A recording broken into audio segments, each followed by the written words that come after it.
If you can keep your head when all about you are losing theirs and blaming it on you, if you can trust yourself when all men doubt you, but make allowance for their doubting too, if you can wait and not be tired by waiting, or being lied about, don't deal in lies, or being hated, don't give way to hating, and yet don't look too good, nor talk too wise.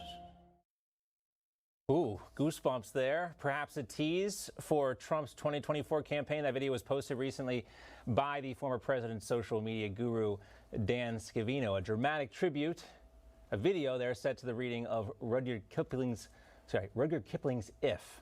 Sorry, got it there. Let's welcome now Stacy Washington, host of Stacy on the Right, Sirius XM. She's also the co-chair of Project 21. Also back with us, Aaron Elmore, Republican strategist and lawyer, and Joe Borelli, New York City councilman, back with us as well. Get a little misty there on the Rudyard Kipling reading of If. Joe, I don't know if this was a story or a poem that you had read to you or you read as a young man, but it ends with a message about a boy becoming a man, a message from a father to his son. And again, when we look back at the situation in Chicago and you think about young men in this day and age, there's so much about toxic masculinity and how it's bad to be, a male or a white male, a cisgendered white male in this country today. Pretty poignant to look back on that poem and think about what it means, isn't it?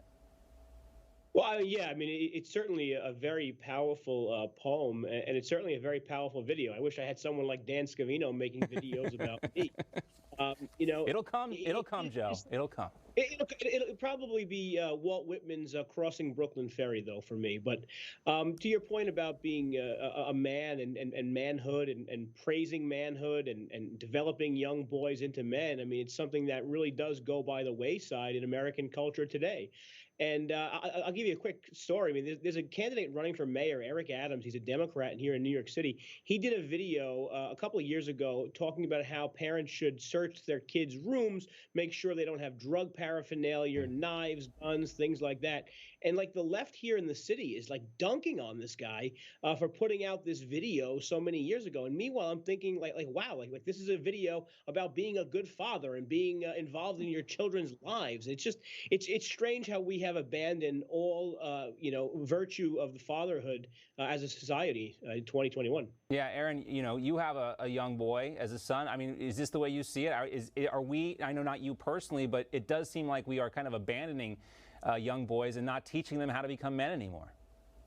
Well, luckily I married someone who his job as a father is to raise a young man, and he says it every day. Every lesson that I teach you, every time I'm hard on you, is so I make you a better man. And I think that's a message that's so important. And my grandfather actually read that poem to me growing up, and hearing it again brought back those words in his words. Mm-hmm. And what I like about this is the keep your head about you when all are losing theirs and blaming it on you. That's the Democrat mantra. Black lives matter unless they're in the womb rather. The Second Amendment is horrible unless I need private armed security. Defund the police unless I need to call them. The future is female unless it's in sports. So I believe that being a man and teaching your son to be a man, believing what you say matters, words matter, hypocrisy is horrible. Let's teach our children to do the right thing. And yeah, there's no search and seizure laws in my house. We're going to look in that bedroom. You have no rights of privacy because I want you to be a man and a well-behaved one at that. Yes, the Fourth Amendment does not apply to my children either. Stacy? No, none of the amendments. No free speech either. It's the same over here, but you find that with good parents. Parents I know that raise responsible adults have those same kinds of rules. I remember having a conversation with our daughter one time, and I asked to see her phone, and she said, "It's my phone." I said, "I'm paying for it." She said, "I bought it." I said, "But you don't have service unless I pay for it, and you can't get service because you don't have a job." And she kind of looked at me, but later she told me once that she has a more respect for me for teaching her those principles as a young woman now than when she actually was kind of frowning at me when I told her initially. And that is because she is a very responsible young adult. And our son is the same. He's 15 months behind her.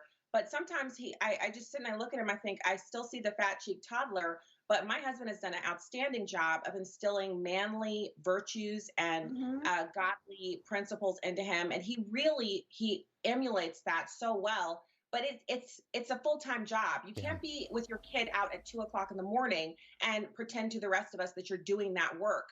It starts at the minute they're born, and it never stops. Even young adults look up to their parents. So I wish people would get that. It doesn't ever stop. Stacy, I say every day's Monday when you're a mom. Every day is Monday when you're a mom. That's true. All right, guys, we got real quick. We have about a minute left here. I want to get to everybody's memes for the meme team this week. We're going to go to Erin first because she chose her son's drawing, or whatever you call these things, and I love this. Under the dislikes, Joe Biden. Under the likes, Donald Trump. And it looks like he erased something there about you, that you're, what do you say, you're a patient, and then he erased it or something? I don't know. That's great. I'm always kind. Oh, yes. And then I'm always kind. And then something happened there, he erased that. Maybe mommy's not always kind, but I love that, Erin. That's great. Stacy, your meme is 300,000 years of being a human. Shake hands, gather in groups, swap microbes, and build immunity, save lives. Stacy, no secret, not a vaccine fan for the COVID vaccine. And Joe's meme of the week is, I love this one too, Ted Cruz dons all-white suit to cry outside Biden's detention center, an homage to AOC's dramatic display of fashion down there on the border. Still no AOC on the border, still no Kamala Harris. We wait for another week, and we will see more memes from our meme team next week. Great to see you guys. Thanks so much. Great weekend. Let's do our own white party. Oh, yes, we'll have our own white party. Not down on the border, though. All right, thanks so much, guys.